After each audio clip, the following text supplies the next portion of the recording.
Amen. Alléluia. Et j'ai déjà envoyé le fichier au frère Jules. Je m'excuse, je n'avais pas de téléphone sur moi pour lui envoyer le message. Alléluia. Nous allons lire Hébreux chapitre 9, verset 22. Hébreux chapitre 9, verset 22. Donc, nous allons lire le passage et nous allons prier. Amen. Je vais faire mon possible pour ne pas être long. Tous les prédicateurs ils disent ça. Mais ils sont le point en fait. Hébreux 9, 22. Amen. Hébreux 9, 22, la Bible dit: et presque tout, d'après la loi, est purifié avec du sang. Et sans effusion de sang, il n'y a pas de pardon.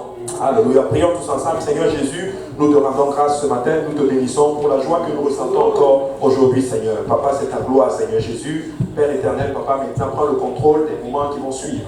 Aide-moi à prêcher la parole de ta parole sans crainte ni faveur, Seigneur. Aide-moi à le donner avec compassion, amour et autorité, Seigneur Jésus. Renverse maintenant tout esprit qui ne confesse pas ton nom, Seigneur. Tout esprit, alléluia, d'incrédulité, je le renverse par la puissance qui se trouve dans ton nom, Seigneur Jésus. Alléluia. Prends le contrôle des moments qui vont suivre. Aide-moi à disparaître et que toi seul paraisse, Seigneur Jésus. Que toute la gloire te soit remise ce matin. Au nom de Jésus, nous prions et nous disons tous au nom de Jésus. Alléluia. Et vous pouvez vous asseoir dans la présence du Seigneur et nos enfants peuvent descendre à l'école du dimanche. Amen. Gloire à Dieu. Alléluia. Amen. Et pendant que nos enfants descendent, vous pouvez vous tourner vers un voisin, une personne à côté de vous, saluer la personne. Vraiment, je suis très content de te voir aujourd'hui dans la maison du Seigneur.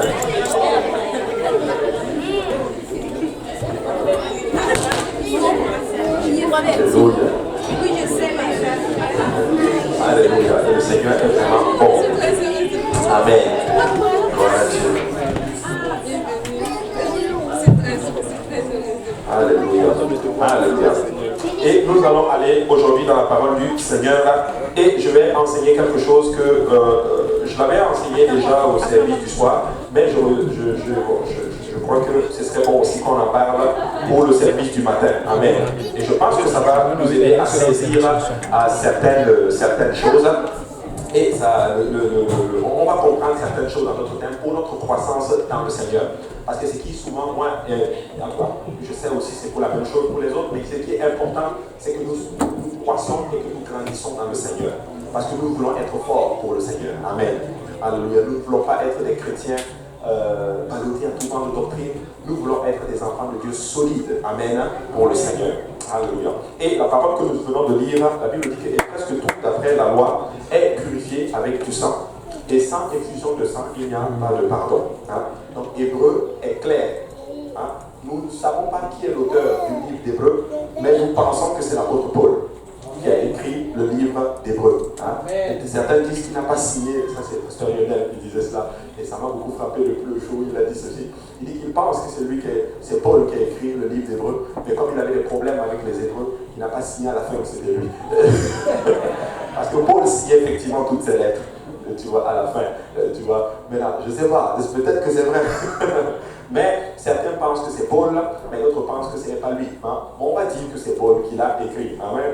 Et il dit dans ce texte aux Hébreux que tout, et presque tout, d'après la loi, est purifié avec du sang. Et sans effusion de sang, il n'y a pas de pardon. Et le sang de Jésus-Christ, c'est la substance la plus puissante de l'univers. Parce que le sang de Jésus, c'est en fait le sang de Dieu. Parce que Dieu, c'est Jésus. Et Jésus, c'est Dieu.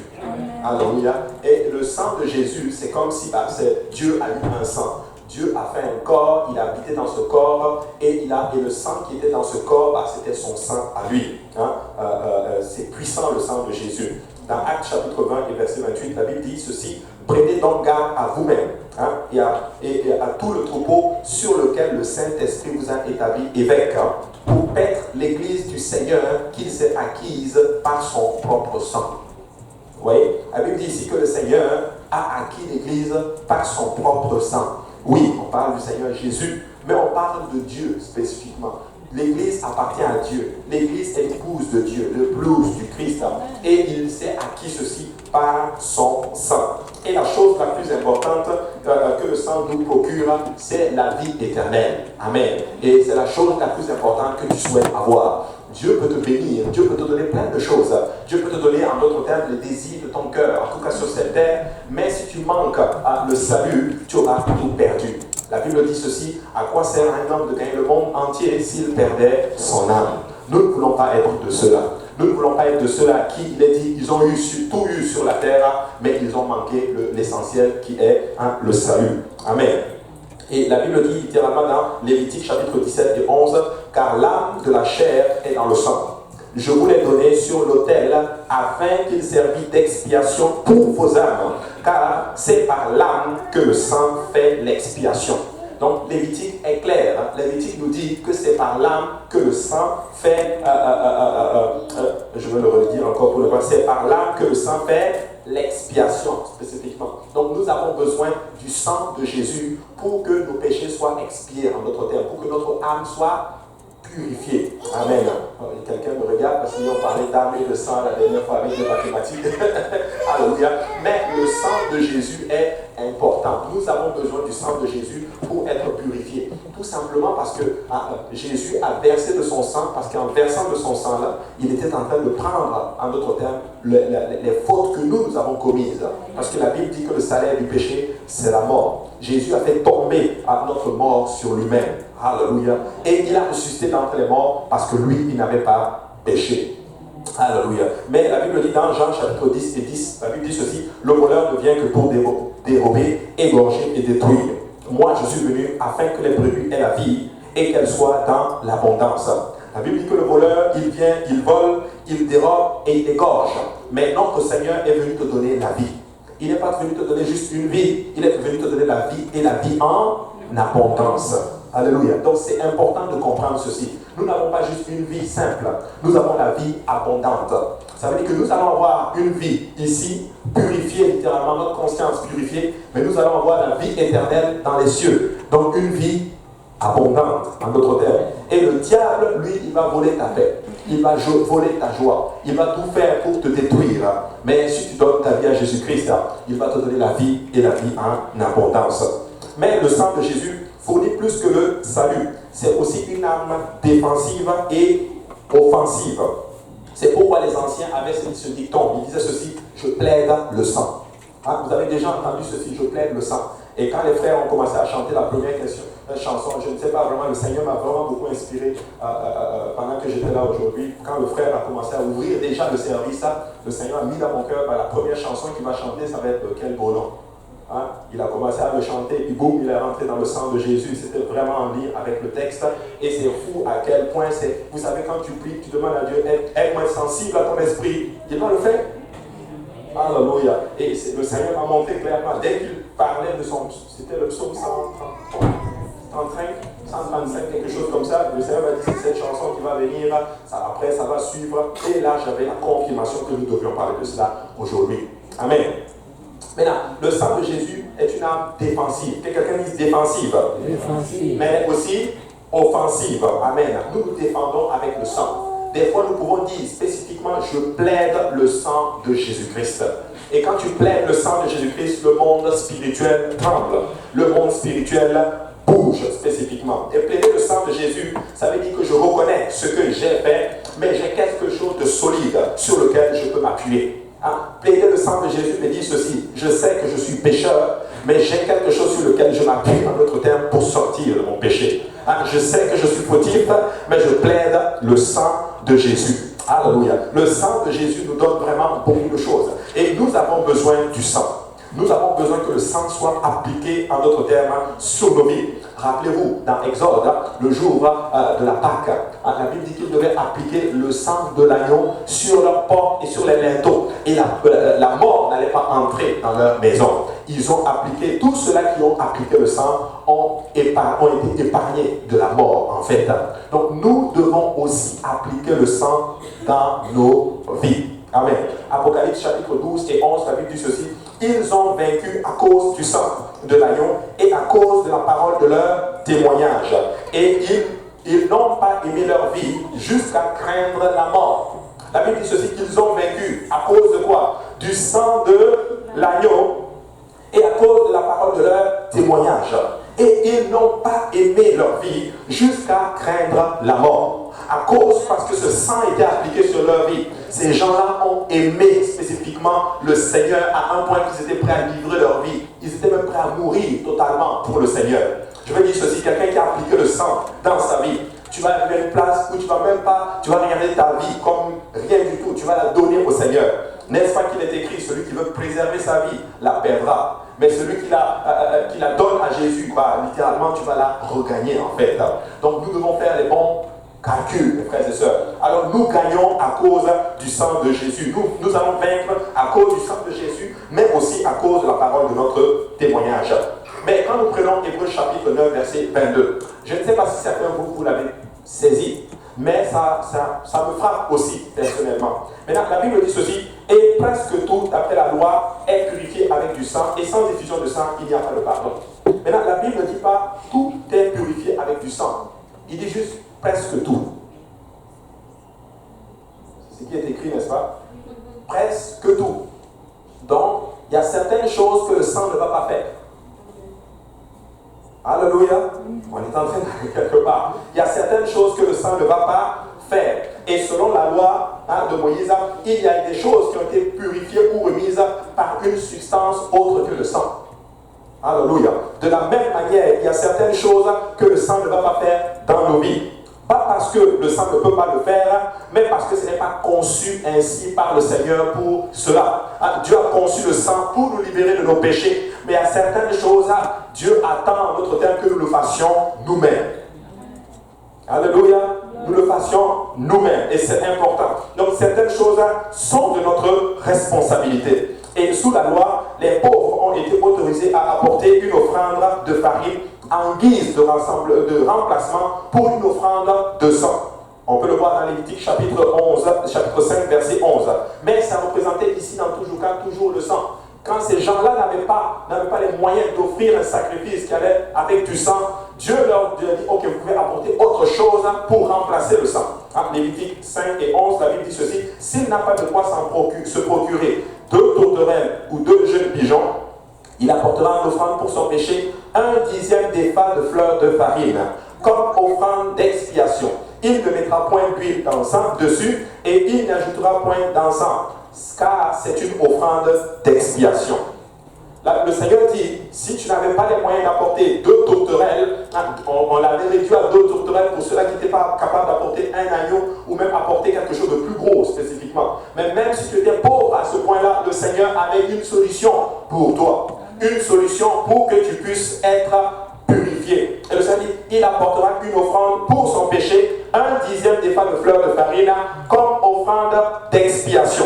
Il ne mettra point d'huile d'encens et il n'y ajoutera point d'encens, car c'est une offrande d'expiation.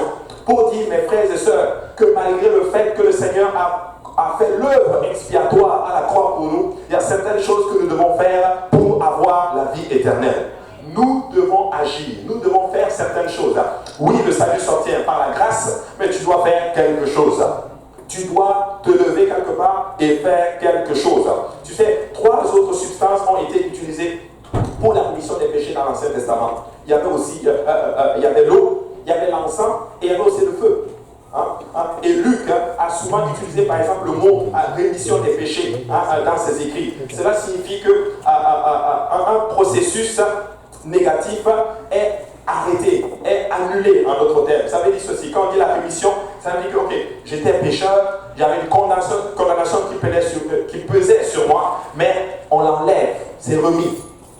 Le compteur remis à 0. La Bible dit pour la rémission de vos péchés. Amen. Et Luc le dit littéralement, le pardon des péchés, car la repentance et le pardon des péchés seront prêchés en son nom. Amen. Luc utilise ce terme, en anglais tu le vois beaucoup plus, c'est rémission. Ça veut dire que ça t'est remis, ça veut dire quelque chose de négatif qui pesait sur toi, Dieu l'enlève, ça, on te le remet. Moi j'aimerais bien que les banques fassent ça. Qui aimerait bien ça? Toutes les cartes de crédit, les dettes, hypothèques et toutes ces choses-là, rémission. Alléluia. Je vais aller voir ma banque pour leur dire, il n'y a pas la rémission des dettes ici. Au nom de Jésus. Amen. Mais il n'y a pas ça. Mais dans le Seigneur, nous avons ceci. Maintenant, voilà pourquoi le baptême est si important littéralement et ne peut pas être séparé de la repentance. Parce que pourquoi on dit répentez-vous, que chacun de vous soit baptisé au nom de Jésus selon Acte 2, 38, et vous allez avoir le pardon des péchés. Maintenant, le salut consiste à mettre notre nature pécheresse en rémission. Amen. Ça veut dire que toi et moi, on était pécheurs, toi et moi, on était destinés à aller en enfer, mais le Seigneur va nous remettre ceci à zéro. On repart complètement à zéro et il nous met au ciel. Amen. Et on le garde comme ceci. Ça veut dire que tu es sauvé, tu le gardes ainsi. Et le sang est le facteur majeur dans ce processus, car il fournit à lui seul le pouvoir surnaturel de remettre le péché. Mais il y a d'autres choses dans nos vies qui doivent être aussi placées en rémission. Et dans ce cas, le sang n'est pas le facteur crucial. Amen. Il y a des choses qui doivent être aussi mises en rémission. Amen. J'ai mon salut à travers le sang, mais il y a certaines choses pour ma croissance spirituelle que le Seigneur attend. Maintenant, regardons en ce qui concerne l'eau. Exode chapitre 19, au verset 9, la Bible dit ceci. Et l'Éternel dit à Moïse, voici, je viendrai vers toi dans une épaisse nuée, afin que le peuple entende quand je te parlerai, et qu'ils aient toujours confiance en toi. Moïse rapporta les paroles du peuple à l'Éternel, et l'Éternel dit à Moïse, va vers le peuple, sanctifie-les aujourd'hui, et demain qu'ils lavent leurs vêtements. Qu'ils le lavent où? Dans de l'eau. Maintenant, laver leurs vêtements, ce n'était pas de la responsabilité de Moïse. C'était la responsabilité de chaque personne qui voulait entendre Dieu. Oui, le Seigneur les avait ouvert la mer Rouge, ils ont traversé, mais ils sont maintenant sur le mont Sinaï. On pense que c'est la première Pentecôte. Mais là, le Seigneur leur dit au peuple qu'ils se sanctifient et qu'ils lavent leurs vêtements dans de l'eau. Je vais dire à quelqu'un maintenant à l'église de l'Est, il y a certaines choses que nous, on va pouvoir faire pour vous. Mais il y a certaines choses, toi-même, tu vas devoir le laver toi-même. Jésus ne va même pas descendre et le faire pour toi. Tu vas devoir le faire toi-même. Et ça, c'est important. Parce que les enfants de Dieu, malheureusement, aujourd'hui, je vais vous dire ce qu'ils font. Ils arrivent, ils vont prendre leur vie et ils vont vouloir que le pasteur gère leur vie pour eux. Non, nous, on n'est pas des gourous. Alléluia. Nous sommes tout simplement des gens qui prêchent la parole de Dieu. On enseigne les principes et vous devez prendre les principes et les appliquer littéralement dans vos vies. Alléluia. Ce n'est pas à moi de décider ça dans ta vie. Prends le principe et applique-le tout simplement à ta vie. C'était à la responsabilité du peuple de prendre leurs vêtements, de le laver, s'ils voulaient entendre le Seigneur. Maintenant, qui ici veut entendre le Seigneur? Je crois que tout le monde veut entendre le Seigneur. Sinon, tu ne serais pas venu aujourd'hui à l'église. Ainsi, c'est de ta responsabilité de laver tes vêtements afin de te sanctifier. Comme ça, quand Dieu va parler, tu vas aussi entendre le Seigneur comme Moïse entendait le Seigneur. Alléluia. Et qu'il soit prêt pour le troisième jour. Car le troisième jour, l'Éternel descendra aux yeux de tout le peuple sur la montagne de Sinaï. Tu fixeras au peuple des limites tout alentour et tu diras, gardez-vous de monter sur la montagne ou d'en toucher le bord. Ainsi, dans ce processus, Dieu va établir une certaine structure. Moïse avait une responsabilité, celle de mettre les limites, mais le peuple avait la responsabilité aussi, en fait, de laver leurs vêtements. Ce que je suis en train d'enseigner, c'est aujourd'hui, j'ai une responsabilité, pasteur aussi a une responsabilité, mais vous avez aussi une responsabilité. Et il y a certaines choses que le sang de Jésus ne va pas faire. Il y a certaines choses, même si je dis je plaide le sang de Jésus, ça ne va pas marcher. Okay. Je dis qu'il y a certaines choses, si tu dis je plaide le sang de Jésus, ça ne va pas marcher. Parce que le sang de Jésus n'est pas conçu pour ça. Le sang de Jésus est conçu en d'autres termes pour un certain type de situation. Il y a des armes qu'on utilise dans certaines situations. Il y a un autre type d'armes qu'on va utiliser aussi pour d'autres types de situations. Dans certains cas, ça prend une sanctification. Dans certains cas, ça prend juste de pardonner. Dans certains cas, ça prend juste d'étudier. Dans certains cas, ça prend juste d'être patient. Dans certains cas, ça prend juste de rentrer maintenant en guerre et de prier littéralement avec autorité pour avoir la victoire. Mais nous sommes aujourd'hui confus, peuple de Dieu. Et nous ne savons plus dans quel temps on sait. Nous ne savons même plus comment fonctionner en d'autres termes pour avoir ce dont nous avons besoin. J'ai une responsabilité. Tu as une responsabilité. Alléluia. Quiconque touchera la montagne sera puni de mort. Et c'était la responsabilité de Moïse d'enseigner au peuple ce qui allait leur donner au peuple la mort. Ne touchez pas à ça. Sanctifiez-vous, mais il y a certaines choses que vous ne devez pas faire. Voici pourquoi, quand nous venons à la maison du Seigneur, certains standards vont être enseignés selon la parole du Seigneur. Alors c'est à notre responsabilité de nous sanctifier et de ne pas les toucher à notre terme pour ne pas mourir. Vous savez, le sang ne vous mature pas. Vous devez vous soumettre littéralement à la parole de Dieu. Des fois, ça prend la parole. Le sang de Jésus a déjà tout fait, à laver ton péché. Maintenant, ça prend la parole pour te maturer, pour faire de toi un chrétien fort et solide. Éphésiens chapitre 5 et 25 dit ceci. Marie, aimez vos femmes. Alléluia. Que les maris disent Amen. Amen. Aimez vos femmes, comme Christ a aimé l'Église et s'est livré lui-même pour elle, afin de la sanctifier par la parole. C'est la parole qui va te maturer et qui te sanctifie. Après l'avoir purifié par l'eau, il va te purifier avec l'eau. Donc l'eau, il y a le sang et tout. Après cela, c'est la parole qui te sanctifie et qui te lave. Amen. Afin de paraître devant lui cette église glorieuse, sans tache, ni ride, ni rien de semblable, mais sainte et irrépréhensible. Pour dire à cette belle congrégation, mes frères et sœurs, nous avons besoin de la parole. Après avoir reçu le don de l'Esprit, après avoir été rentré dans cette eaux de baptême au nom de Jésus, tu dois laisser la parole de Dieu te laver. Tu dois laisser la parole de Dieu entrer en dedans de toi, travailler en dedans de toi, te purifier, te sanctifier. Le problème des enfants de Dieu aujourd'hui, c'est qu'ils n'aiment pas la parole. Amen. Ils ne n'aiment pas la parole. Et ils vont prendre la parole quand ça ne fait pas leur affaire, c'est pas bon. Quand ça fait leur affaire, ok, là c'est bon. Mais peuple de Dieu, si nous allons grandir dans le Seigneur, si nous allons paraître sans tache ni ride, tu vas devoir laisser la parole de Dieu te couper. La Bible dit spécifiquement que quand le Seigneur est descendu dans le jardin d'Éden, qu'est-ce qu'il a fait? Amen. Il a donné son jugement et toutes ces choses-là. Mais la Bible dit qu'il a mis un chérubin qui protégeait l'arbre de la vie éternelle, l'arbre de la vie. Maintenant, pour avoir la vie, tu dois laisser ce chérubin qui agite l'épée flamboyante te couper. Et l'épée représente la parole de Dieu. Littéralement, si tu veux la vie éternelle, tu dois laisser l'épée de la parole te couper, te transpercer, entrer en dedans de toi. Si tu vois quelque chose dans la parole de Dieu qui ne fonctionne pas, applique-le à ta vie parce que ça va te donner la vie éternelle. Il y avait aussi ce qu'on appelle l'encens. L'encens, dans Nombre chapitre 16 et 46, la Bible dit, et Moïse dit à Aaron, prends le brasier, mets-y du feu, de dessus l'autel, pose-y du parfum, va promptement vers l'assemblée, et fais pour eux l'expiation.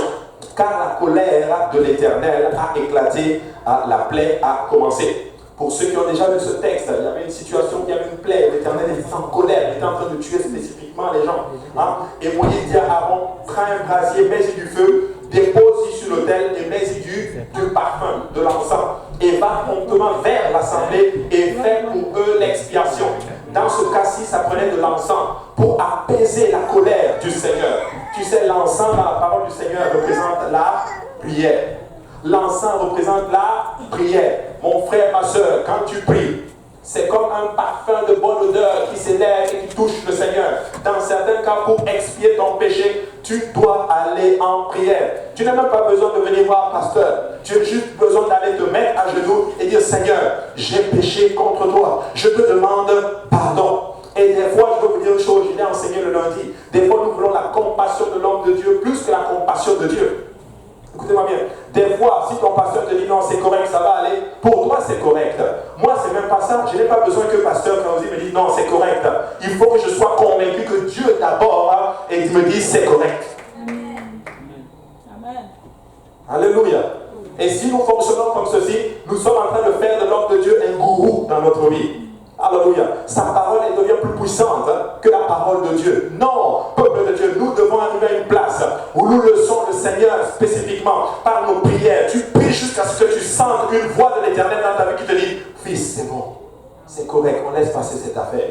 Pour ma fille, c'est correct, laisse passer. Et nous devons être un peuple qui est prêt des fois à élever un parfum de bonne odeur vers le Seigneur. La prière est importante, mes frères et sœurs. Alléluia. Quelqu'un qui prie.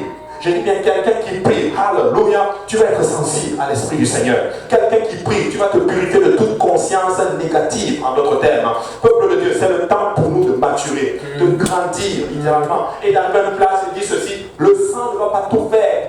Oui, nous plaidons le sang de Jésus. Le sang de Jésus est puissant. Le sang de Jésus fait toutes ces choses-là. mais le sang de Jésus ne va pas faire certaines choses. Ça ne va pas te maturer. Hey, tu vas te lever toi-même, tu vas lire la parole toi-même, tu vas venir à l'église toi-même, tu vas faire toutes ces choses toi-même, tu vas prier toi-même, tu vas le faire toi-même. Alléluia. Gloire à Dieu. Il y a certaines choses que je peux faire. Mais écoute, tu vas me donner deux fois le travail, parce que moi aussi je dois le faire pour moi-même d'abord. Et tu me demandes de le faire aussi pour toi. Tu vas me tuer seulement. C'est vrai. Et des fois, nous ne comprenons pas. Peuple de Dieu, c'est le temps de maturer. C'est le temps de devenir des soldats de l'Éternel, des guerriers, alléluia, des gens ancrés dans la parole, des gens tellement profonds dans le Seigneur que quand l'ennemi te voit, l'ennemi m'a dit non, lui c'est un baobab spirituel. Ses racines sont tellement là-dedans, tu peux souffler comme tu veux, le vent va souffler, toutes ces choses-là, mais ces gens sont dans le Seigneur. Amen. Alléluia. Et Aaron prit le brasier. Comme Moïse lui avait dit, courut au milieu de l'assemblée, et voici, la plaie avait commencé parmi le peuple. Il offrit le parfum et il fit l'expiation pour le peuple. Vous savez, le sang de Jésus ne va pas te motiver. Amen. Vous devez vous pousser vous-même dans la guerre spirituelle. Le sang de Jésus va laver. Mais écoutez, là je sais que je suis en train de choquer certaines personnes. Mais quand j'ai réussi à réaliser ceci, j'ai compris spécifiquement que j'avais une grosse responsabilité. Le sang de Jésus ne va pas te motiver à venir à l'église. Amen. Le sang de Jésus ne va pas te motiver. C'est toi-même qui dois te lever et te dire, moi je me motive, moi-même, j'irai dans la maison de Dieu. Amen. Écoutez mes frères et sœurs, je vais vous laisser comprendre quelque chose, mes frères et sœurs. Tu sais, des fois, c'est rendu maintenant, quand tu fais quelque chose tout le temps, ça devient une habitude. À un moment donné, ça doit être une habitude. Ton corps doit obéir à l'esprit. Ton corps doit se lever, par exemple, dimanche matin, ok, c'est le temps d'aller à l'église, tout simplement parce que tu l'as habitué, en d'autres termes, à venir dans la maison du Seigneur. Tu te motives toi-même. Oui, motive-toi, alléluia. Lève-toi, j'irai dans la maison du Seigneur, alléluia. Et là, tu vas dans la maison du Seigneur. Est-ce que tu es content? Non. Tout le monde n'est pas content ici. Des fois, certains sont plus contents, d'autres un peu moins. Mais vous êtes quand même venus dans la maison du Seigneur, alléluia. Est-ce que le sang de Jésus est venu chez vous, taper à la porte, il faut que tu ailles. Non, Seigneur, j'ai pas envie de. Non, non, tu t'es levé le matin, tu as lavé les enfants, pour ceux qui ont des enfants, tu as lavé les enfants, tu les as mis le costume, tu t'es levé, tu as mis la pression à tout le monde dans la maison. Et, je ne sais pas juste si c'est juste chez vous, mais chez moi les dimanches, quand la maison est désordonnée comme pas possible, dites-moi que je ne suis pas le seul, pardon. Amen. Surtout avec 4 enfants. Beaucoup parlent, toi monte vite dans la voiture, toi monte, chérie, pardon, vite, pardon, allons-y, allons-y. Des fois, c'est elle qui me met la pression, pardon, allons-y vite, qu'est-ce que tu fais encore en haut, descends, et on court, la maison tremble. Alléluia. Mais alléluia, qu'est-ce qu'il est bon de venir dans la maison de l'Éternel. Alléluia. Parce que nous venons pour adorer le Seigneur. Alléluia. Nous venons servir le Seigneur. Alléluia. Et vous savez quoi? Il faut se motiver. Et nous devons entrer dans la guerre spirituelle. C'est une guerre. Et le diable ne va pas vouloir que tu serves Dieu. Le diable ne va pas vouloir que tu viennes à l'église. Amen. Alléluia. Il ne va pas vouloir. Mais laisse-moi te dire, quand tu dis, moi je vais aller à l'église, le Seigneur va te donner la force nécessaire de venir. Éphésiens chapitre 6 et 10 dit ceci. Au reste, fortifiez-vous dans le Seigneur et par sa force toute puissante. Revêtez-vous de toutes les armes de Dieu, afin de pouvoir tenir ferme contre les ruses du diable. Car nous n'avons pas à lutter contre la chair et le sang, mais contre les dominations, contre les autorités, contre les princes de ce monde de ténèbres, contre les esprits méchants dans les lieux célestes. C'est pourquoi, prenez toutes les armes de Dieu, afin de pouvoir résister dans le mauvais jour. La Bible te prophétise qu'il y aura des mauvais jours. Maintenant, il y a des églises, ils ont peur. Oh, les mauvais jours. Peuple de Dieu, il y aura des mauvais jours. Nous sommes dans les mauvais jours. Amen. Nous sommes dans un temps où rien ne te pousse à servir Dieu. Nous sommes dans un temps où rien ne veut que tu vives pour le Seigneur. Mais la Bible dit prends des armes, parce que le mauvais jour va venir. Jésus n'a pas dit, plutôt le texte ne dit pas prends le sang. Il ne dit pas plaide le sang. Il dit prends, je te donne des armes dans ces mauvais jours. Après avoir plaidé le sang et d'être sauvé, et tu es purifié par le nom de Jésus, maintenant il y a des mauvais jours qui vont arriver. Il y a des armes que tu vas devoir prendre. Et nous devons savoir quel type d'armes utiliser dans certains cas. Le Seigneur dit que dans les mauvais jours, voici les armes que vous devez utiliser, mes frères et sœurs. Il dit, et tenez ferme après avoir tout surmonté. Regarde, il dit, tu as tout surmonté, n'est-ce pas? Il dit, tu dois tenir encore ferme.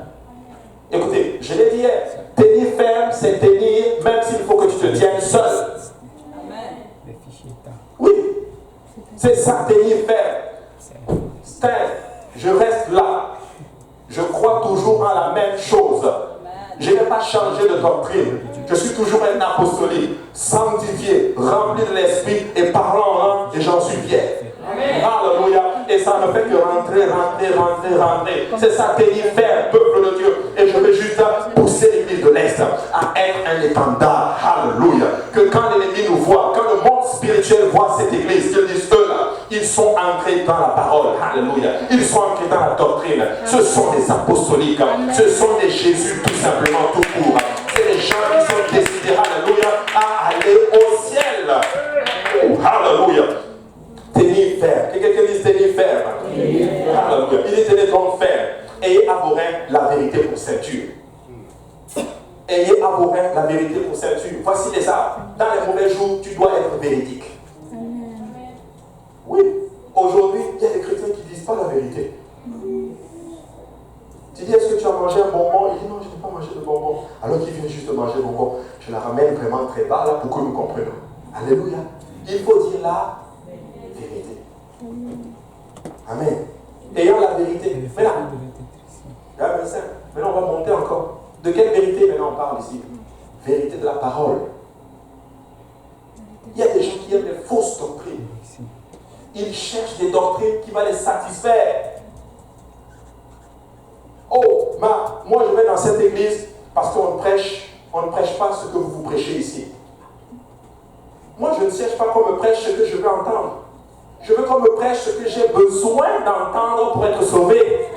Alléluia. Nous devons garder la vérité de l'Éternel, cette parole comme ceinture. Ça veut dire qu'une ceinture, là, vous voyez ma ceinture, c'est elle qui tient le pantalon pour que ma nudité ne soit pas être vue. Et cette vérité, littéralement, si nous la gardons, peuple de Dieu, elle va nous préserver en notre terme de ce monde dans les jours mauvais. S'il y a quelque chose sur lequel tu vas tenir dans ce monde, c'est la vérité apostolique que vous avez reçue. Église de l'Est, écoutez-moi bien, il y a encore un seul et unique vrai Dieu. Amen. Lui seul est Dieu sur toute la terre. Alléluia. Nous ne croyons pas à la Trinité. La Trinité n'est pas biblique. Il y a un seul Dieu qui est Père de tout. Il a donné sa vie pour nous. Il est le Père éternel. Alléluia. Et comme il est esprit, nous l'appelons le Saint-Esprit. Le Saint-Esprit, c'est lui notre Père. Mais le Saint-Esprit nous aimait tellement qu'il est venu en chair. Et cette chair a été appelée Fils. Donc Fils, ce n'est pas trois entités distinctes. Ou du moins, Père, Fils et Saint-Esprit, ce n'est pas trois entités distinctes. Non, ce sont des rôles.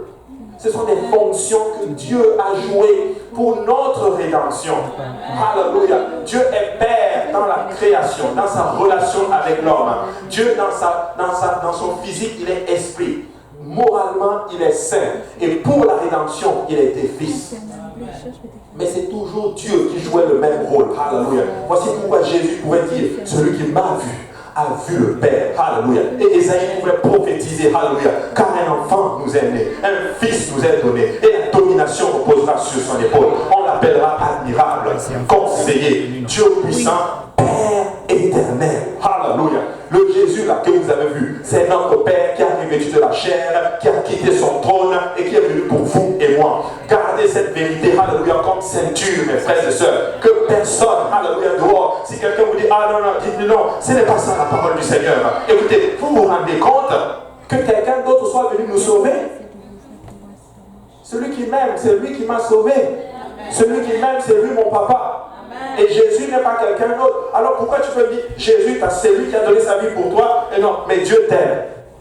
Ça ne fait juste pas de ça. Celui qui m'a sauvé, c'est lui qui m'aime vraiment. Amen. Et celui qui m'aime vraiment, là, il n'est pas distinct de celui qui était sur le ciel. C'est lui qui est assis sur le trône, qui a quitté le trône, qui est venu et qui a donné sa vie pour moi.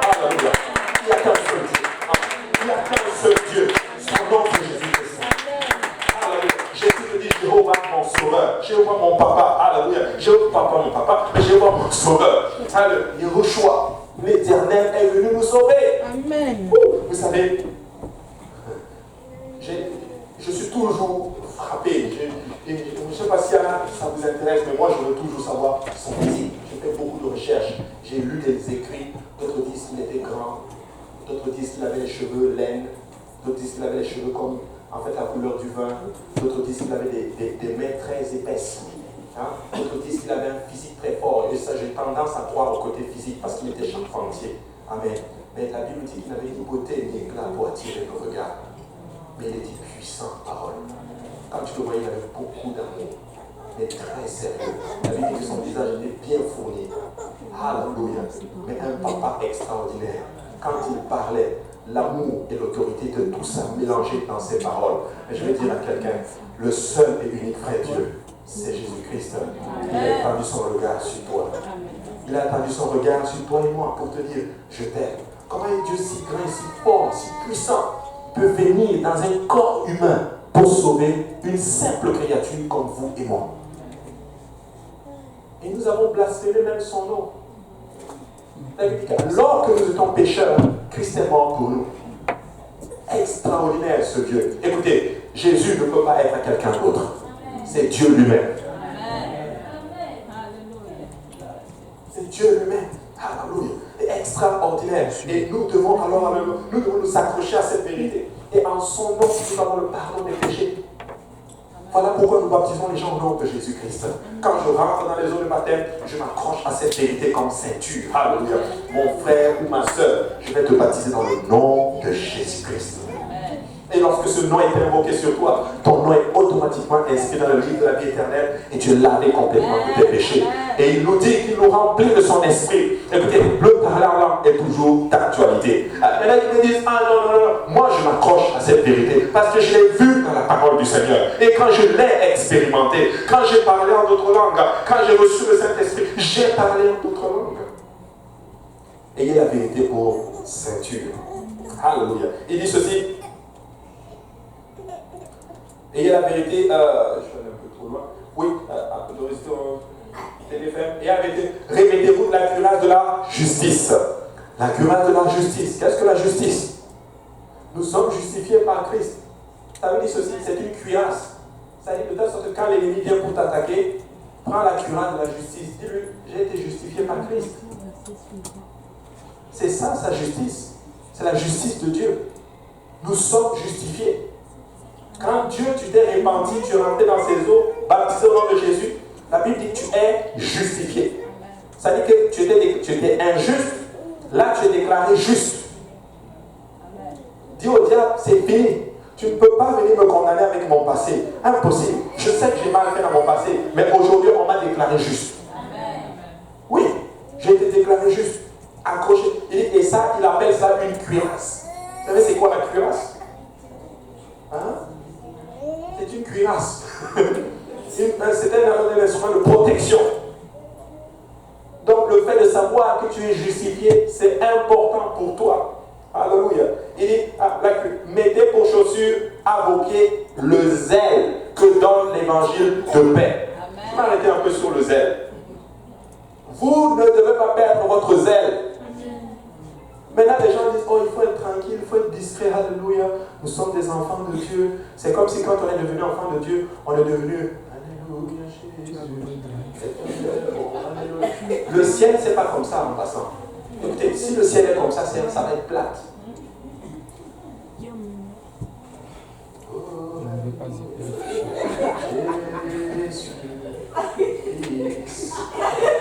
Moi, je veux pas un ciel comme ça. Hey! Le ciel, alléluia, ça va être chaud. Alléluia. Ça va adorer le Seigneur. Alléluia. Ça va être alléluia. Tu vas voir tout le monde. Alléluia. Nous allons être heureux. Alléluia. Écoutez, soyez zélés pour le Seigneur. Ça veut dire ceci. Prends les choses de Dieu au sérieux. Quand tu évangélises, fais-le avec zèle. Ne fais pas, oh non, on doit encore faire ça. On doit encore parler l'église. On doit encore aller évangéliser. Non, vraiment, moi, et tu sors quand même, tu vas évangéliser. Et tu murmures. Écoute, tu veux évangéliser, fais-le avec joie. Alléluia. Nous allons évangéliser. Quand vous allez évangéliser, faites-le avec zèle. Alléluia. Ne dis Ça va? Hein? Là, moi je ne veux pas, c'est parce qu'on m'a poussé là. Non, sois zélé quand tu sers, quand tu fais de l'évangélisation. Oh ma soeur, comment ça va? Bonjour, ça va bien? Alléluia, moi je suis un enfant de Dieu.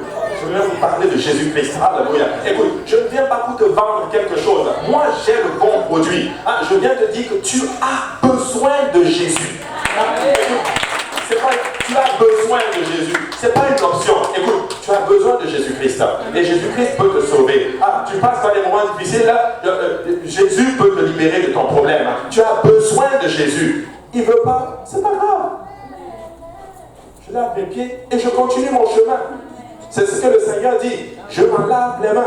Mais écoutez, soyez zélés. La Bible dit que celui qui préside le fasse avec zèle. Écoute, fais ton œuvre, ce que tu fais pour le Seigneur avec zèle. Alléluia. Ne viens pas juste quand tu dois chanter.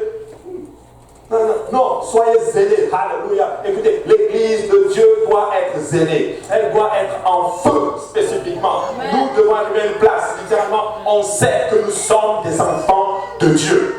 Dans le monde, quand tu prends même, je vais le dire, la communauté LGBT, ils ne font pas leurs choses simplement. Ils sont zélés pour leurs affaires. Et quand ils sont là, vous savez qu'ils sont là. On doit savoir que nous sommes des enfants de Dieu. Dans mon service, on doit savoir que tu es un enfant de Dieu. Tu dois être zélé pour le Seigneur. Ta chrétienté ne doit pas être cachée. Alléluia. Il y a des enfants de Dieu qui cachent maintenant leur chrétienté. Ou si on sait que je suis chrétien, c'est sûr qu'on va me frapper ici. Oh, et là tu vis comme un ninja. Nous ne sommes pas des ninjas. Alléluia. Nous sommes des enfants de Dieu. Je vais le dire, cette blague. Un jeune qui était zélé pour le Seigneur. Et puis un temps, il disparaît de l'église. Et là, son pasteur le voit quelques temps après. Son pasteur dit, mais toi, vraiment, ça va? Ça va, pasteur. Mais c'est bizarre, je ne te vois plus dans l'armée de l'Éternel. Il dit, non, pasteur, je suis encore là. C'est juste que je suis dans les services secrets. Dans l'armée de l'Éternel, il n'y a pas de service secret. Tout le monde est sur le front. Alléluia.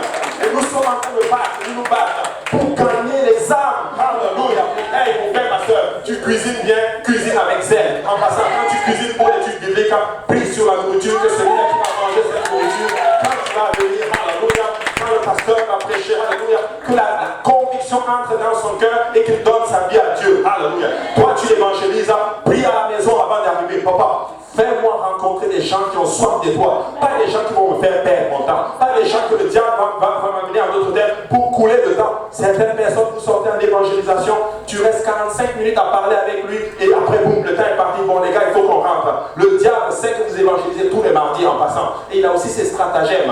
Vous savez quoi? Surprenez le diable. Des fois, sors un mercredi, tu vas évangéliser. Amen. Sors un jeudi, il t'attend mardi, mais toi, tu es sorti vendredi pour évangéliser. Nous devons être stratèges. Parce que le diable sait le zèle que donne l'évangile. Alléluia. Nous ne faisons pas ces choses parce qu'on nous force à faire. Nous ne faisons pas ces choses parce que je ne fais même pas ces choses parce que Pasteur Kaosi, je vais lui donner un bon rapport plus tard. No way. Je le fais pour Jésus. Oh, alléluia. Tu es zélé pour Dieu, zèle pour Dieu. Alléluia. N'aie pas peur. Prends des cartes de l'évangélisation souvent. On en manque, je vais en apporter encore. Alléluia. Garde-le dans ta poche quelque part. Hein? Écoutez, j'étais triste des fois. J'arrive au service. Et une jeune fille comme ça, on parle. Quand je la voyais, elle allait être une musulmane. Et un jour, c'est elle-même qui me parle, elle me dit, oh, bonjour, ça va? Je dis, bonjour, ça va bien? Ah, toi, je te vois souvent ici. Je dis, ouais, moi, je suis un ancien de la compagnie, je suis là depuis longtemps. Et puis, on parle. Je dis, et toi, ça va? Et tout. Et puis, elle me demande, tu viens d'où? Je dis, je viens du Burkina Faso. Je dis, et toi? Elle ne m'a pas dit. Et puis là, sur le coup, comme ça, l'Esprit de Dieu me parle. L'Esprit me dit, ça, c'est une opportunité. Et là, j'ai dit, moi, je viens de là, mais j'ai beaucoup d'activités. C'est peut-être pour ça, quand je finis, je pars vite, parce que je suis aussi pasteur. Elle me dit, non, tu es pasteur. Elle dit, mes parents me poussent toujours à aller à l'église, mais moi je ne veux pas parce que eux, leur église c'est un peu mort, c'est un peu. J'ai dit, il faut que tu viennes chez nous. Tu dois venir chez nous. Mais sur le coup, je n'avais pas de carte d'évangélisation sur moi. Et là, il voulait partir, on était dans quelque part, on attendait l'ascenseur. Et là, on devait partir. Et là, sur le coup, je suis retourné au travail avec la carte. Et puis, je suis allé la voir. Elle me dit, tu n'es pas témoin de Jéhovah. Je dis, non, je ne suis pas témoin de Jéhovah. Voici la carte. Toi, tu dois venir à l'église. Le zèle que donne l'évangile, mes frères et sœurs. Alléluia, soyez zélés, soyez puissants pour le Seigneur. Ne faites pas les choses mollement. Dans le monde, là, on n'est pas mou. Dans le monde, on est zélé pour ce qu'on fait. Tu présentes quelque chose, présente-le avec assurance. Vous devez être des témoins vivants de ce que l'Évangile a fait dans votre vie. Regarde-moi, je suis un homme respectable. C'est l'Évangile qui l'a fait. Alléluia. Nous sommes plus zélés pour Dieu. Le zèle, il dit, ce sont vos chaussures. Le zèle, c'est ta chaussure. La chaussure te protège quoi? Contre le froid, contre les choses mauvaises du sol, contre les pointes, contre toutes ces choses qui peuvent te faire du mal. Dieu dit, prends le zèle et mets-le dans ta chaussure. Quand tu es zélé pour Dieu, ça va te protéger. Amen. Quand tu es zélé pour Dieu, ça va te préserver spécifiquement. Et quand tu es zélé pour Dieu, quand tu baisses de cadence, tu vas automatiquement le détecter. C'est bizarre, j'étais plus en feu avant, mais je sens que c'est moins. C'est une protection pour nous. Mais aujourd'hui, non. Plus de zèle. Ah, tel frère, c'est lui qui a reçu l'onction d'évangélisation. C'est lui qui évangélise. Lui d'être plus zélé que non. Non, pasteur Mabou, lui, quand il préside, il va présider avec zèle. C'est à lui de faire. Non, tout ce qu'on te confie, fais-le avec zèle. Le zèle que donne l'évangile. Alléluia. L'évangile de paix. Prenez par-dessus tout le bouclier de la foi. Il appelle la foi un bouclier. Un bouclier, quand quelqu'un allait en guerre, ça veut dire ceci. Il sait qu'il va recevoir des coups, mais il a quelque chose pour se protéger. La Bible dit que c'est ta foi, c'est ça qui va te protéger contre les traits enflammés de l'ennemi. Ça veut dire que le diable va te donner des flèches. Je ne prophétise pas mal dans ta vie. Satan va essayer de t'attaquer. C'est biblique, c'est ce que la Bible dit. Il va venir te taper. Tu dois prendre un bouclier. Et la Bible appelle cela la foi. De quoi, quelle foi on parle? La foi. La foi, c'est une ferme assurance des choses qu'on espère, une démonstration de celles qu'on ne voit pas. Ce n'est pas juste, ok, j'espère avoir une Ferrari, je vais démontrer qu'elle va arriver. Ce n'est pas de ça qu'on parle. La foi dans le Seigneur. Paul dit ceci, j'ai combattu le bon combat. Le combat de la foi. Alléluia. Moi, j'ai la foi que Jésus revient bientôt. Et que si je tiens ferme, alléluia, quand la trompette va sonner, je vais être enlevé. Et si je meurs avant que la trompette sonne, lorsque cette trompette va sonner, oh, alléluia, je vais faire partie de ceux qui vont ressusciter premièrement. Et tous ensemble, avec ceux qui seront restés, nous serons élevés dans les airs à la rencontre de Jésus-Christ. Alléluia. Et cette fois, c'est mon bouclier. Ainsi, quand le diable vient pour me tenter avec les choses de ce monde, je lui dis, écoute, diable, j'ai un bouclier. Ma foi me dit que ma vie ne sera pas sur cette terre. Je m'en vais au ciel, littéralement. Mon espérance est là-bas. Donc, garde tes choses pour toi parce qu'elles sont temporaires. Moi, j'ai l'éternité qui m'attend. Alléluia.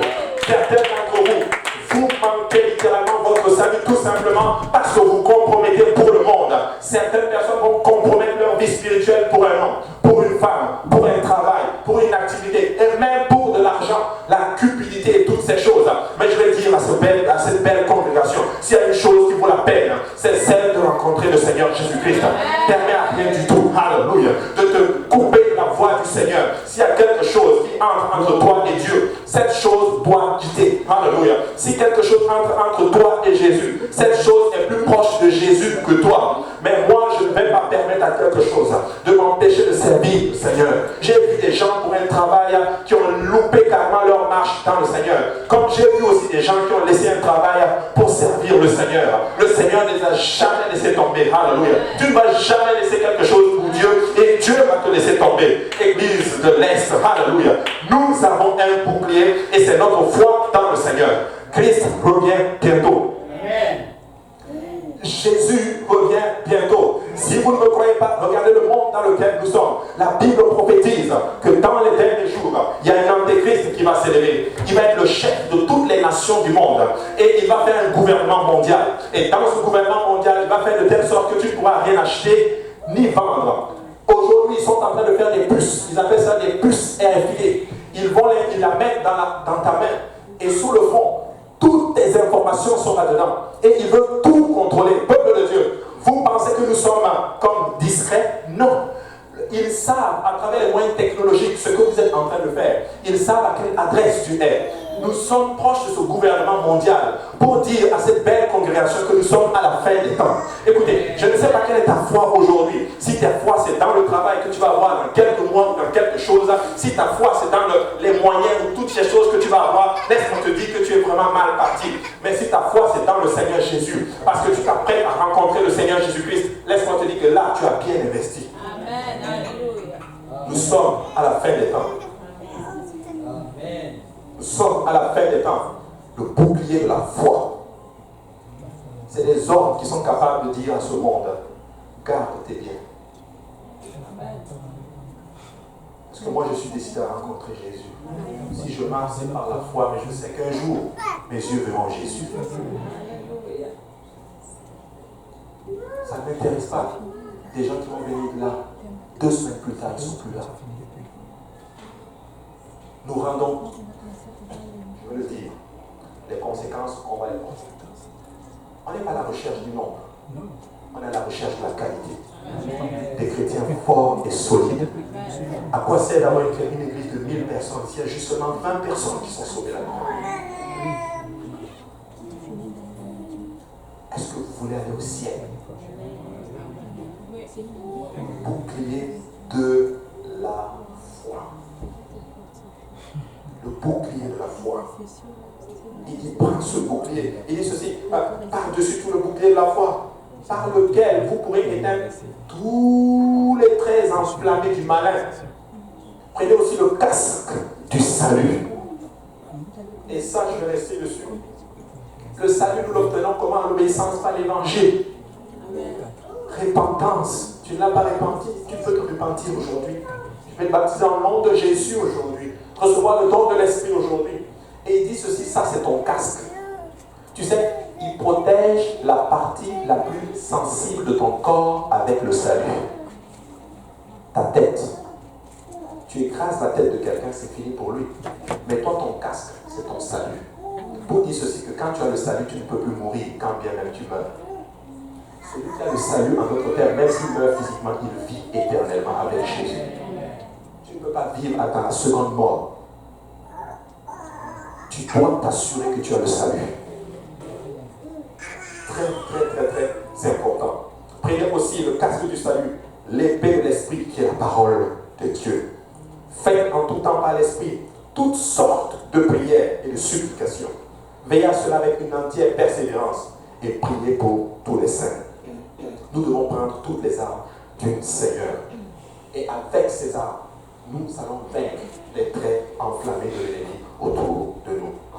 Mon texte est encore long, mais je vais m'arrêter là pour aujourd'hui. Peut-être on aura le temps d'en parler. Mais si je ressens vraiment de dire à l'église de l'Est, peuple de Dieu, je vous en prie, ne soyons pas comme ces chrétiens qui sautent partout. Ne soyons pas comme ces chrétiens qui n'ont pas d'espérance, plus de conviction. Ils ne sont pas convaincus. Tu n'es pas convaincu par Jésus. Et le monde te convainc. Et le monde te tariffe. Ton travail te convainc plus que Dieu. Non, ne sois pas ce genre de chrétien-là. Des gens convaincus, qui ont une personnalité. Des gens qui sont capables de te dire que non. Oui, je sais ce que ça implique de croire en Jésus aujourd'hui, mais je choisis de croire en Jésus. Oui, ça implique, c'est difficile. C'est difficile. Écoute, tu vas au travail, tu as même peur et tu parles que tu es chrétien, tout le monde te regarde bizarrement. Mais je suis chrétien. Et tu es chrétien. Alors prenez toutes ces armes, mettez les fers. Soyez ancrés dans le Seigneur.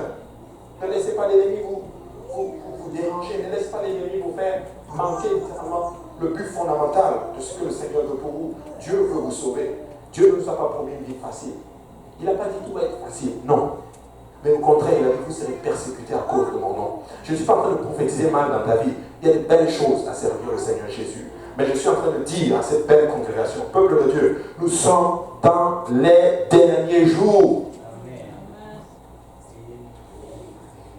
Nous sommes dans les derniers jours. Rappelez-vous, je l'ai parlé, je vais m'arrêter là. Les musiciens peuvent me dire, j'ai fini. Je sens vraiment aller dans cette direction-là. Vous vous rappelez, je vous ai raconté de cela. J'étais dans le bus, plutôt dans le métro. J'étais assis dans le métro. Et là, le métro s'arrête. Parce qu'il y a une panne. Et les portes s'ouvrent. Et on est assis. Et moi, j'étais pressé. Je suis assis. Et tout le monde est assis. Et pendant longtemps, le métro est là. Et puis, il y avait un monsieur qui était assis juste devant moi. Sous l'impatience, il se lève. Il était fâché, il se lève. Et puis, il va s'asseoir. Dehors. Mes frères et sœurs, dès qu'il s'est assis dehors, les portes se sont fermées. Et l'Esprit de Dieu me parle et me dit, c'est ça le royaume de Dieu. Certains ici sont impatients. Vous êtes fatigués. Et du moment que tu vas quitter l'église, la trompette sonne. Qu'il ne soit pas dit de toi que tu as lâché Jésus après avoir servi le Seigneur pendant tant d'années. Reste dans ce métro. Reste dans l'église. 2 fois le Seigneur m'a donné cette expérience. Encore dans le métro. Pendant que je suis assis, les portes sont en train de se fermer. Un monsieur, il court. Il descend les escaliers, il saute, il tire les portes et il rentre par force. Et l'Esprit du Seigneur me parle encore une fois. Depuis le temps, le royaume de Dieu est forcé. Seuls les violents s'en emparent. Amen.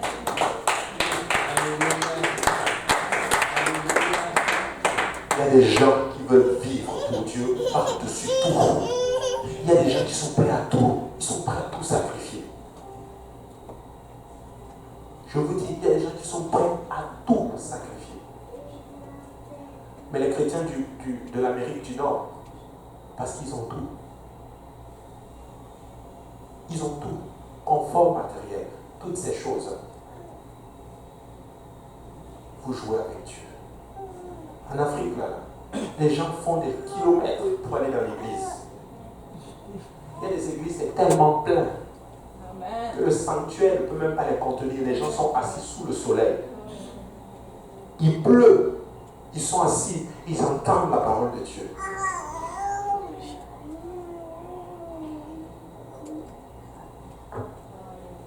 Qu'est-ce que vous voulez faire pour aller au ciel? Le sang de Jésus ne va pas faire. Il a déjà fait tout. Maintenant, c'est toi qui décides. Alléluia. Alors, ce matin, moi, je vais inviter ceux-là qui sont décidés d'aller au ciel. Décidés d'aller au ciel.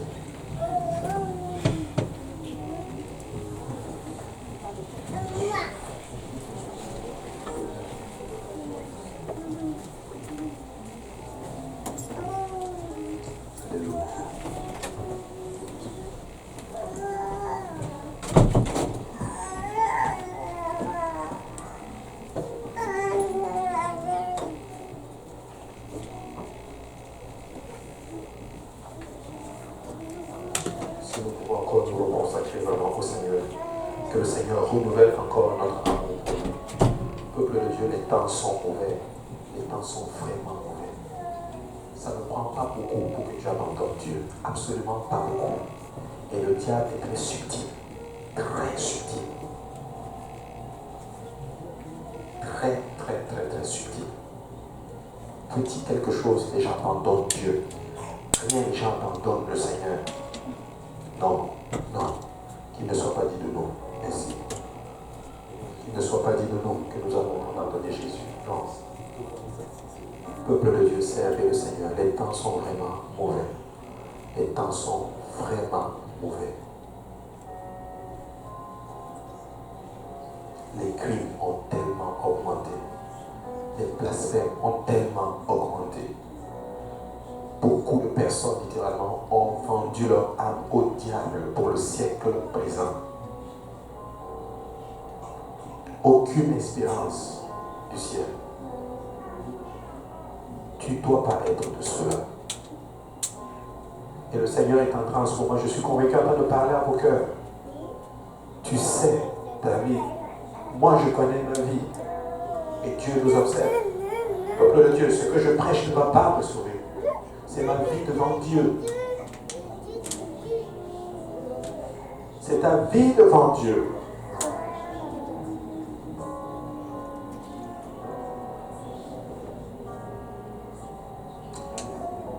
Seigneur, touche-nous ce matin, Seigneur. Seigneur, renouvelle notre consécration à toi, Seigneur. Affermis le peuple, Seigneur, je te prie. Affermis-les, Seigneur, Papa. Amène-les à un niveau de point de non-retour, Seigneur, Papa. Aide-nous, Seigneur, Papa. Prends toutes tes armes spirituelles, Papa. À tenir ferme. Alléluia. Pour la gloire de ton nom, Seigneur. Les temps sont mauvais. Les temps sont très difficiles, Seigneur Jésus-Christ. Papa, ta parole déclare que tu as raccourci les jours à cause de nous, tes élus, Seigneur Jésus-Christ. Mais je te prie, Seigneur Jésus, travaille maintenant nos cœurs, Seigneur Jésus. Alléluia. Aide-nous à garder des cœurs purs. Alléluia. Aide-nous à avoir des pensées, Papa. Alléluia. Une conscience. Alléluia. Purifiée, Seigneur. Aide-nous à obéir à tes voix, Seigneur. Aide-nous, Papa, à garder tes voix, Seigneur. Avoir la persévérance. Alléluia. Pour, alléluia, continuer notre marche avec toi, Seigneur. Je te prie ce matin, Seigneur, Papa, baptise l'église de l'Est avec un esprit de persévérance dans tes voies, Seigneur. Un esprit, alléluia, de puissance, un esprit de détermination, Seigneur Jésus-Christ. Un esprit, alléluia, Papa, qui va nous permettre de dire non, peu importe les propositions du diable et du monde, Seigneur Jésus-Christ, que notre vocation soit celle de te voir un jour, Seigneur Jésus-Christ. Alléluia. Je viens maintenant, alléluia, contre tout esprit ne confessant pas ton nom, Seigneur. Je viens maintenant, Seigneur, contre tout esprit mondain qui essaie d'entrer, d'infiltrer le corps, qui essaie d'infiltrer l'église. Papa, je le réprime par la puissance qui se trouve dans ton nom. Et je déclare maintenant, alléluia, que nous sommes scellés maintenant, Seigneur, Papa, dans ton esprit, Seigneur, alléluia. Que nos yeux sont fixés sur toi, Seigneur Jésus, alléluia. Et ne doit ne pas aller ni à gauche ni à droite, à méditer ta parole jour et nuit, Seigneur, afin d'agir fidèlement, Seigneur, mon Dieu, alléluia. Papa, je te prie encore, Papa, je te prie pour chaque personne sous le timbre de ma voix, Seigneur Jésus. Garde-les, Seigneur, ton mur de feu maintenant s'élève autour de chacun de Seigneur. Ton sang les couvre, Seigneur Jésus-Christ, alléluia. Que toute gloire te soit remise, Seigneur Jésus, alléluia. Alléluia, gloire au nom de Jésus, alléluia. Alléluia, peuple de Dieu, nous pouvons encore parler au Seigneur, alléluia. Alléluia, Jésus, alléluia. Alléluia, Jésus. Gloire au nom de Jésus. S'il y a des gens autour de vous qui ont besoin de prière, priez pour eux, priez pour eux, alléluia. Alléluia, Jésus, alléluia, Jésus. Gloire au nom de Jésus. Un esprit de persévérance. Un esprit de persévérance. Alléluia, Jésus. Alléluia. Alléluia. Un esprit de persévérance. Demande au Seigneur la force de faire sa volonté. Demande au Seigneur la force de faire sa volonté. Demande au Seigneur la force de laisser ce qui doit être laissé. Demande la force au Seigneur de faire ce qui doit être fait. Alléluia. Demande au Seigneur de te donner la puissance pour faire ce qui doit être fait. Alléluia. Alléluia. Alléluia. Gloire au nom de Jésus. Gloire au nom de Jésus. Gloire au nom de Jésus. Alléluia. Alléluia. Alléluia, Jésus. Que le Seigneur répande maintenant son amour sur chacun de vous. Gloire au nom de Jésus. Alléluia. Alléluia, Jésus. Alléluia. Alléluia, Jésus. Gloire au nom de Jésus. Alléluia. Gloire au nom de Jésus. Alléluia. Alléluia. S'il y a des gens ici qui recherchent le don de l'Esprit, laissez-moi vous dire que vous pouvez être rempli du Saint-Esprit aujourd'hui. Alléluia. Je sais qu'il y a beaucoup de conviction en ce moment.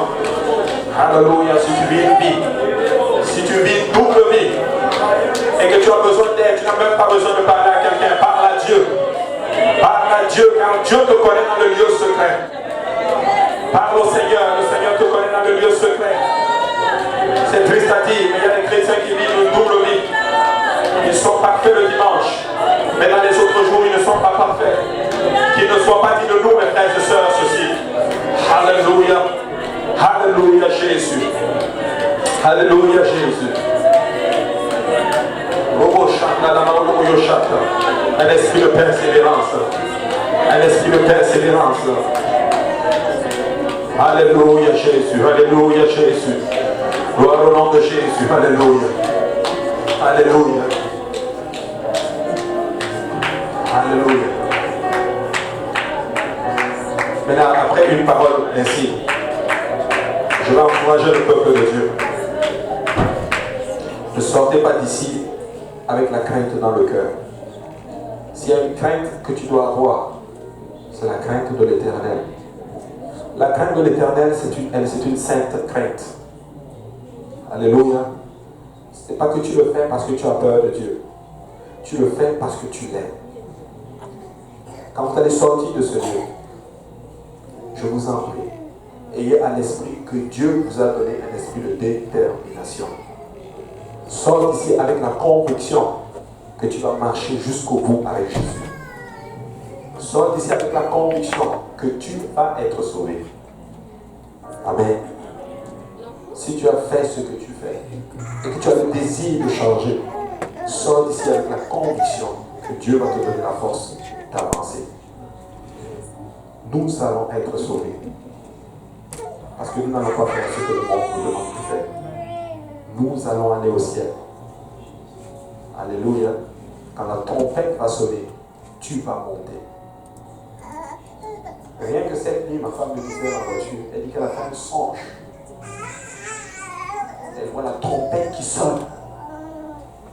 Et le ciel commence à se dégager. Et boum, elle s'est réveillée. Ce n'est pas un jeu. Vivre pour Dieu, ce n'est pas optionnel. Tu dois vivre pour Dieu. Vivre pour Dieu, ce n'est pas parce que j'ai le temps. Tu ne viens pas à l'église parce que tu as le temps. Tu viens à l'église parce que tu dois être à l'église. Tu ne vas pas à ton travail parce que tu as le temps. Tu vas à ton travail parce que tu dois manger. Et c'est la même chose avec le Seigneur. Alléluia. Prenons ça au sérieux. Prenons ça au sérieux. Si tu vis une double vie, tu n'as même pas besoin de m'en parler. Dis à personne. Parle à Dieu. Amen. Parle à Dieu. Répands-toi. Répands-toi. Et Dieu va te pardonner. Lève-toi la tête haute et avance avec le Seigneur, avec joie. Amen. Battons nos mains pour le Seigneur. Alléluia. Battons nos mains pour le Seigneur. Amen. Nous allons, je sais qu'il y en a qui sont en train de partir, mais si vous pouvez saluer votre voisine, alléluia, les sœurs, vous pouvez vous prendre dans vos bras et dire-leur, on va aller au ciel ensemble. Amen. Alléluia. Que le Seigneur vous bénisse. Alléluia. Il y en a qui sont encore en train de prier. S'il y a des gens qui veulent obéir à l'évangile, des gens qui veulent se repentir, être baptisés au nom de Jésus, nous avons l'eau, nous avons tout ce dont vous avez besoin. Ça ne prend juste que votre obéissance.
Donc, il est là jusqu'à quand?